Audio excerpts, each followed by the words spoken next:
And welcome to this presentation on transformation components as they're stored in BIRD. And we've titled this presentation also from visualization to presentation. We showed in a previous video our visualization of transformation components. And we noted that there's 4 components to our visualization: a data model, joins for products, output layer for a report, and filters. And we also showed that as a 3D visualization here.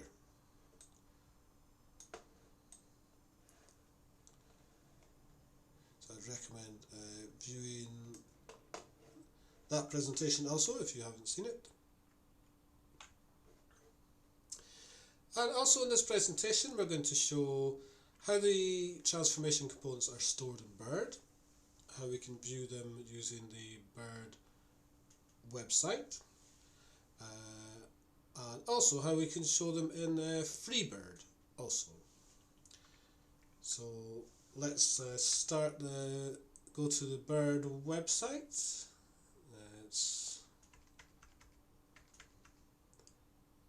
If I have the correct window open, maybe not.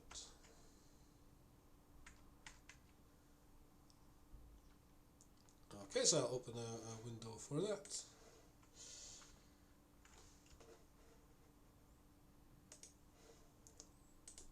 Here we go. Here's the BIRD website.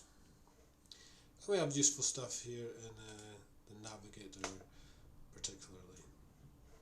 And we'll also get a look in Freebird, or in this case we'll use something called Freebird EIL, which is based on the enriched input layer with the configuration tools included.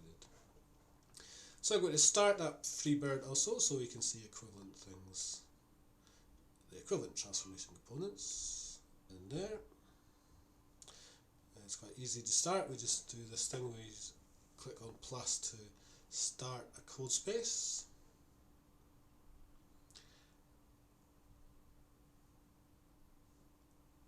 Takes a few seconds. And then there's this thing called the terminal.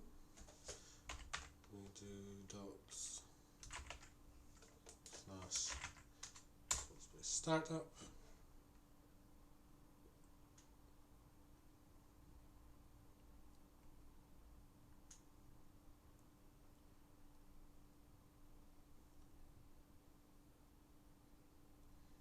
Again, takes a few seconds, and it will open a browser.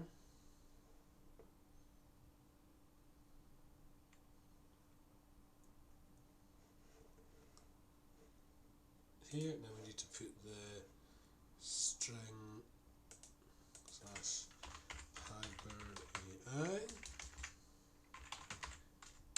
the end here to see the Freebird application, which shows us different parts of the transformation components also.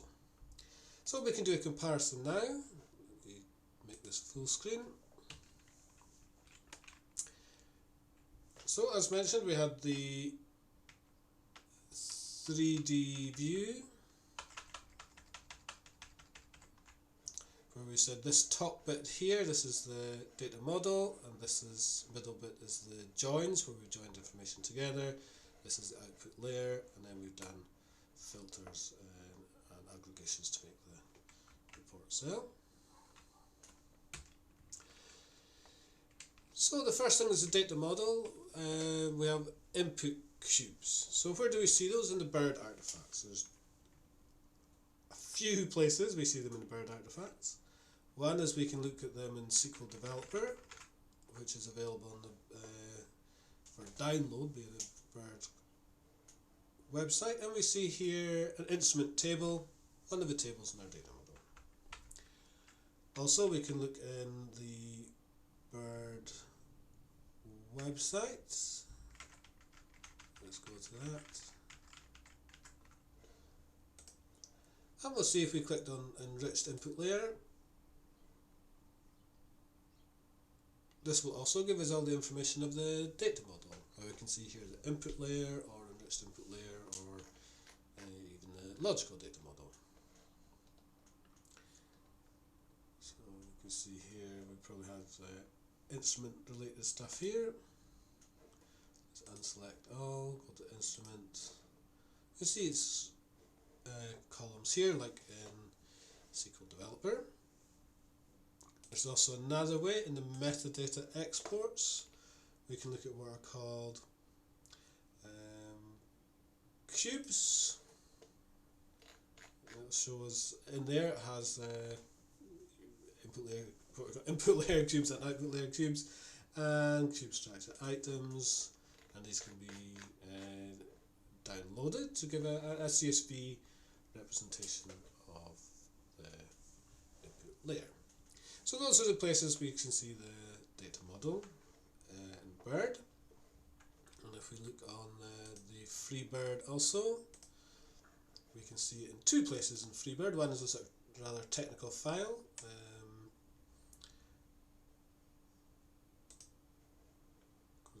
Bird data model. This is a Python Django file. It's quite useful for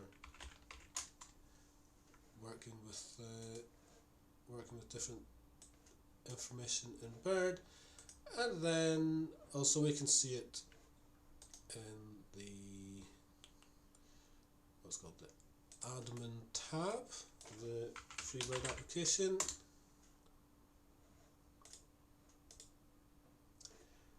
And we've got all the listed tables, and then we search for instrument.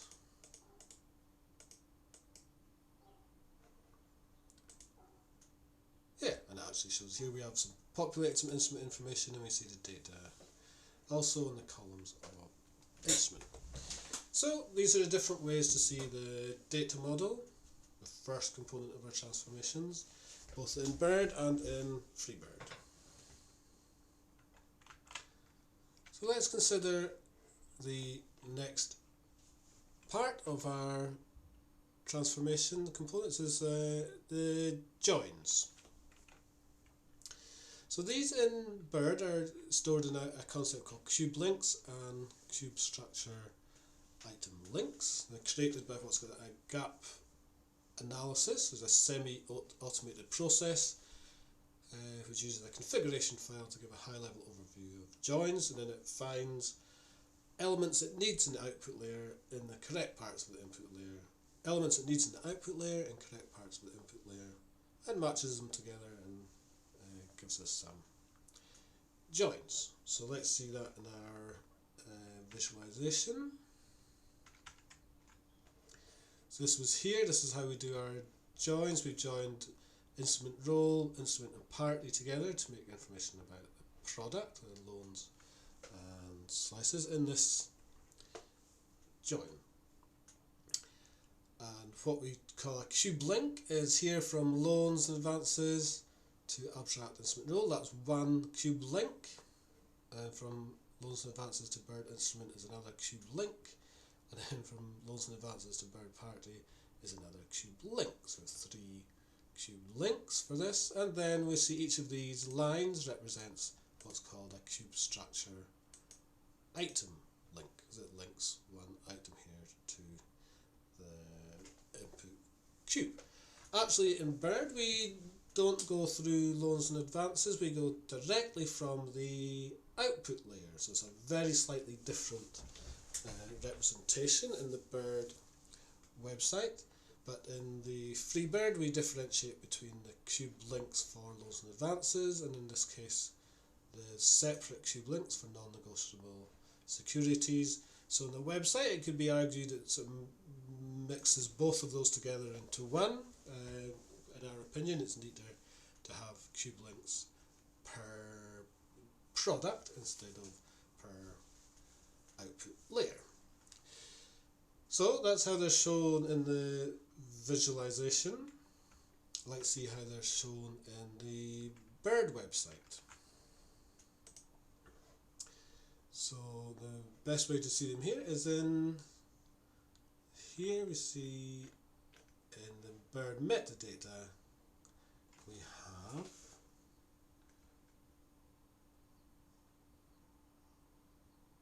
cube link, which we see it here. And cube structure item link, and these can be exported as CSV files or Excel files to give all the detailed information of how, in this case, output layers link to, let's say, output layer cubes link to input layer cubes. Let's consider how we see it in the Freebird application. We actually create them from this gap analysis process. Let's describe that briefly. So if we go back to the visualization here, what the gap analysis process does is it says for loans and advances, where can it find gross carrying amount? And it knows that loans and advances is related to loans and advances. And so it doesn't just find gross carrying amount anywhere, it finds gross carrying amount in the table that is appropriate for loans and advances, which is Bird Abstract Instrument Role. And we would see for the non-negotiable securities, it would be in here. So the gap analysis is pretty smart, but sometimes its results, it finds duplicates of things and we need to tweak the results. So let's look in Freebird where these are stored. So we actually create them from the gap analysis. It was in a step here where we said create transformation rules, create joins metadata, which does the gap analysis and creates joins, and we've already done that. We can click on view joins metadata, and we show here edit the cube links, and we could look at, say, the cube links just for FO501, and it shows us that we're going basically from the output layer cube to the loans and advances product into the instrument table, and the field instrument is going to, well, we duplicate this name instrument and instrument. So we have all the information we need here. Also the cube structure item links are here. The other thing that shows gaps, so in the gap analysis, if it didn't find things, it says, okay, for, let's say, none for, again we can say for FO5, we can say the gap analysis failed to find purpose field for, let's say for loans and advances, it failed to find purpose in these cube links. So it gives some information about where the gap analysis failed and needs to be refined. So suffice to say that that same information is available. So let's go back to our presentation. And as we noticed before, we make one join per chosen product, like loans and advances or non-negotiable bond. However, in the Bird publication, doesn't have that differentiation. They're linked to the output layer and not the products, but we believe splitting them makes them clearer. We also note there's another difference between the joins in Freebird and in the Bird publication. So the way to conceptually, mentally visualize cube links is slightly different in Bird. There's an approach where you consider to have rolled up different granular items in a cube into less granular items in a different cube.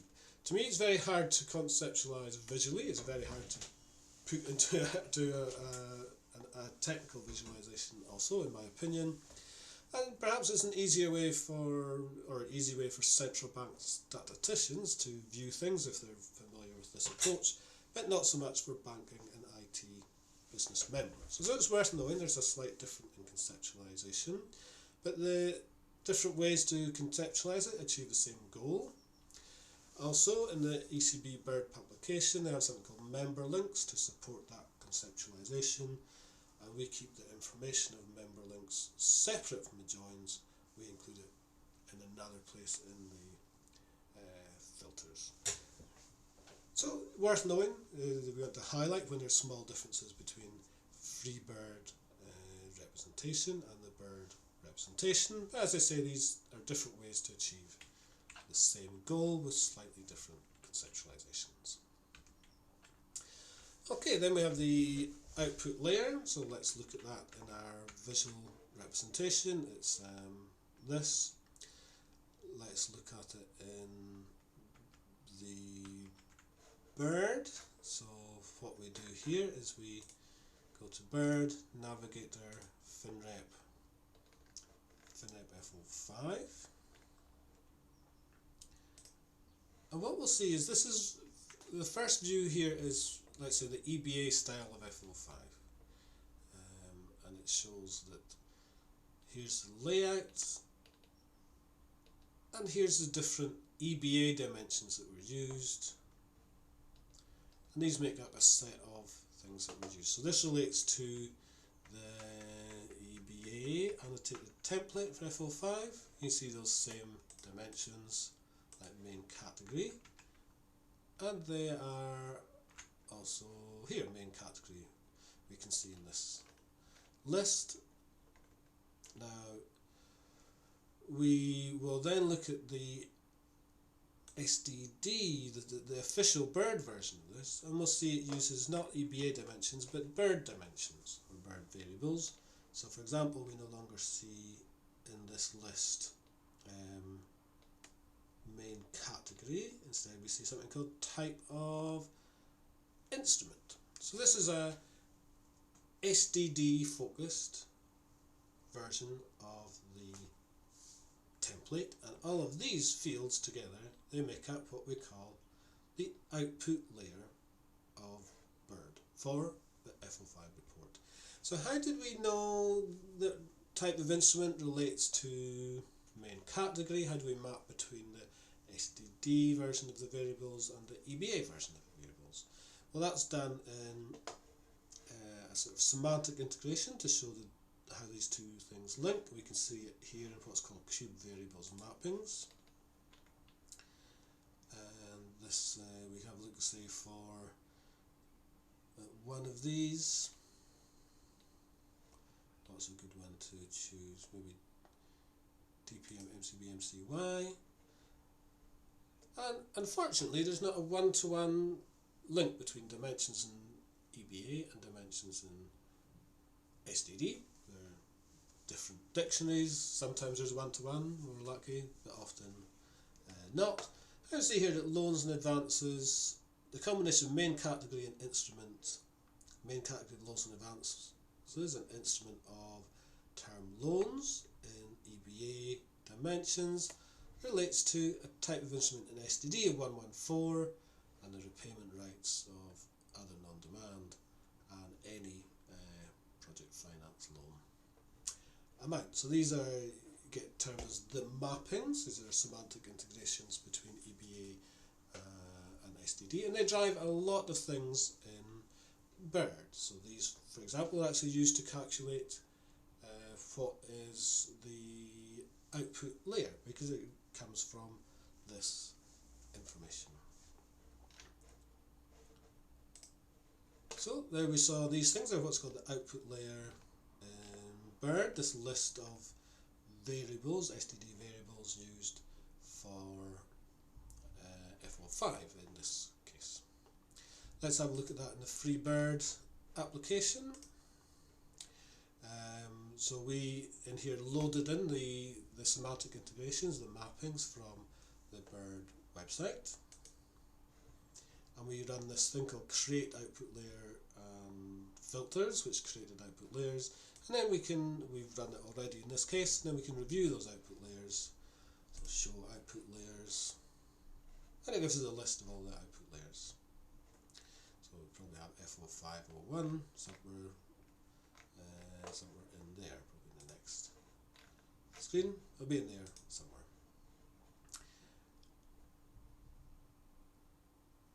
We also store, we can show later the different items of each of those output layer cubes. Let's show that briefly actually. So even in this admin view where we saw the instrument, we also see information related to SM cubes. So we could search for cube. There's the cube links we saw earlier. Cubes has different things including the output cubes, I42 for example, and the cube structure items, which show the different items. We could call them columns of cube, so which cube they're from, and this one's type of instrument is a variable on the F18 output cube. So that's output layers. Let's go back to our presentation. We've seen them in Bird and in Freebird, and we've noticed they're created from the mappings, or the semantic integrations. Now filters. Filters are the final part of our visualization, so let's go back to visualization. We saw here the third layer is the output layer, but at the end here we have these filters. Really they're filters and aggregations, but for each report cell it shows how do we filter upon the output layer to get the items that are related to that one report cell. And these are represented in the Bird website in a very beautiful way. I was very excited the first time I saw this. It's here, so if we go to the cell, it shows us all the individual filters. So we can see held for sale should be not held for sale. Type of instrument should be 114, which is term other loans. And so this is showing for the STD variables which STD members we should filter upon. Now again, you might have noticed, you might be able to picture that these are actually created again from the EBA templates. Where did our EBA template go? Here we go, EBA annotated templates. They're representing that information, but instead of in an EBA style of combination, they are instead in the STD sort of combination of filters. So let's go back to the Bird website.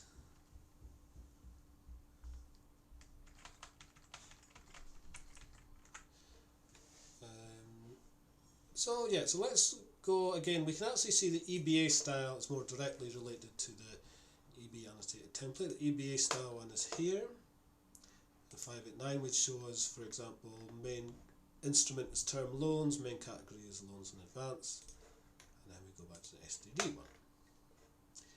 We can see some interesting things in here, loans and advances. Sometimes we'd see this more on maybe FO1, but we can say we might have a case where type of instrument is 149, loans and advances, and that actually is it's involved in what's called a hierarchy. So 149 is a member in an STD hierarchy, and when we actually interpret those as usable filters, we recognize that 149 will never go into our input data. It's too general to say something is a loan in advance in the input model. And instead we'll break down via the Bird hierarchies that 149 has some child nodes. It's a bit of a complex thing, but we notice that in our filters we actually use the hierarchies to break these members like 149 down into more manageable things that actually exist in the input layer, in the Bird data model. Maybe if we click on that, we can actually see, we actually see a hierarchy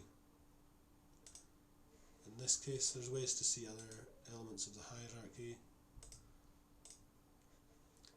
I was a bit confused navigating this part. Ah, here we go. All tax units at loans and advances 149, add loans, and then add other subparts like suspense items, loans others and overdrafts, credit card debt, for example. So these are an important part when you get really into the very detailed usage of the transformations. So we see those filters like type of instrument equals term loans. They're created from the semantic integrations. They relate to the EBA annotated templates. They create groups of filters for each report cell. We call these combinations of filters. They use STD hierarchies. We can see them in the Bird website. We can also see them in FreeBird also. So let's have a look. The best place to see them in FreeBird is we call them combinations. They're combinations of filters. One per report cell. These relate to a report cell. Show combination filter items. I can do that for, let's say, type of instrument. And we could do another filter there. So this gives us that detailed information about the combinations. It's shown in a much nicer way in the Bird website, of course. Okay, so let's go back to our presentation. So I think that concludes the presentation. We've seen each part of our visualization and actually how we store it in Bird. And so in Bird it's stored in this methodology called SM cubes and in a database called the STD database in the ECV. The Bird website gives us a nice view and a way to navigate all these components that are in the Bird STD website. It also gives us metadata extracts, which allows us to extract all that information as CSV files, and in FreeBird we use that information to recreate a local version of the STD database, and then we have access to the same set of components. And what we do with those we'll show in another video, but for example we took those combinations of filters and we made, for example, some Python representation of the filters. So this would be similar to one of the things we saw. I think we saw 589, was it?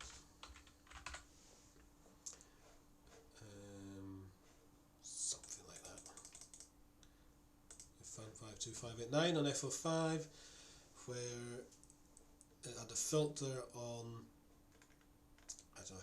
classification. It gave a number, but here we've expanded the hierarchy to give all members under that hierarchy. Our held for sale equals 2, where 2 is not held for sale, I believe. Institutional sector. Type of instrument 1022, which is the value for other loans.